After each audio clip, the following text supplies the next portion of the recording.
అందరికీ నేను content create చేస్తూ మన స్టోర్స్ లాంచ్ చేస్తూ పాడ్కాస్ట్ ఇంటర్వ్యూలు వీటన్నిటిలో నా ప్రోడక్ట్ గురించి చెప్పుంటాను. ఎస్, క్రియేట్ చేసింది నేనే ఉండొచ్చు, కానీ his name is Ismail. He's with me from past 12 years, 1-2 కాదు. ఫ్రాంచైజింగ్స్ చేసినప్పుడు నాకు కొన్ని స్టోర్స్ ఎక్కడెక్కడ ఉన్నాయి కూడా నాకు కన్సిడరేషన్ నాకు తెలియ, ఊర్లలో కూడా ఆ ఫ్రాంచైజీ లొకేషన్ ఇవన్నీ ఫైనల్ చేసినప్పుడు సైట్ విజిట్కి అతనే వెళ్ళేవాడు. కొన్ని స్టోర్లు అయితే నేను అప్రూవల్ ఇచ్చి వచ్చేసిన తర్వాత లాంచ్ వరకు ఆల్మోస్ట్ ఒక 3 to 4 లాంచ్ అయిపోయి 3-4 months వరకు కూడా నేను వెళ్ళని స్టోర్స్ కూడా ఉన్నాయి. అన్నీ అతనే హ్యాండిల్ చేసేవాడు. లాజిస్టిక్స్ కానీ, ఆపరేషన్స్ కానీ, మార్కెటింగ్ కానీ. అప్పట్లో ఇంత సఫిస్టికేటెడ్ టీం లేదు, నేను అంత గ్రో అవ్వలేదు, అంత పెద్ద రెవెన్యూస్ కూడా కాదు. బట్ ఏదో పెద్ద ఆశ అయితే ఉండింది. కానీ ఈజ్ ద పర్సన్.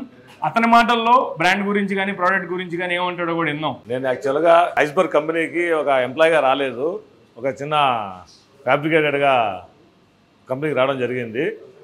నేను చేసిన పనిని బట్టి శ్వాసు నా పనిని మెచ్చి సరే నా దగ్గరే కంటిన్యూ కామని చెప్పాడు. అందువల్ల అప్పటి నుంచి నేను కంపెనీలో పనిచేస్తాం స్టార్ట్ అయింది.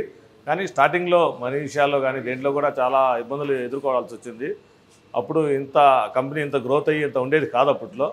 అప్పుడు లారీలో ప్రయాణాలు చేయడాలు కానీ రకరకాల ఇబ్బందులు, ఆటోలు కానీ, అప్పుడు ఇప్పుడులాగా గూగుల్ మ్యాప్లు చూసుకొని పోయే పరిస్థితి లేదు. అందరినీ అడిగి కనుక్కొని కొత్త కొత్త లొకేషన్స్ ఎత్తుకొని పోగలిగిన పరిస్థితి ఉండేది అప్పుడు. ఇప్పుడు ఏంటంటే గూగుల్ మ్యాప్స్ అంతా బాగా ఉన్న వాళ్ళు ఇప్పుడు కొద్దిగా ఫ్రీగా చేయగలుగుతున్నాం. ఇప్పుడు ఏంటంటే ఐస్బర్గ్ 2.0 వర్షన్ కింద ఆర్గానిక్ క్రీమరీ కింద తీసుకుంది.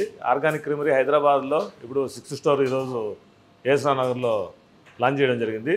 ఇలాగే మేము 2026 లోపల హైదరాబాద్లో 12 ఆర్గానిక్ స్టోర్స్ మీ ముందుకు తీసుకురావడం జరుగుతుంది.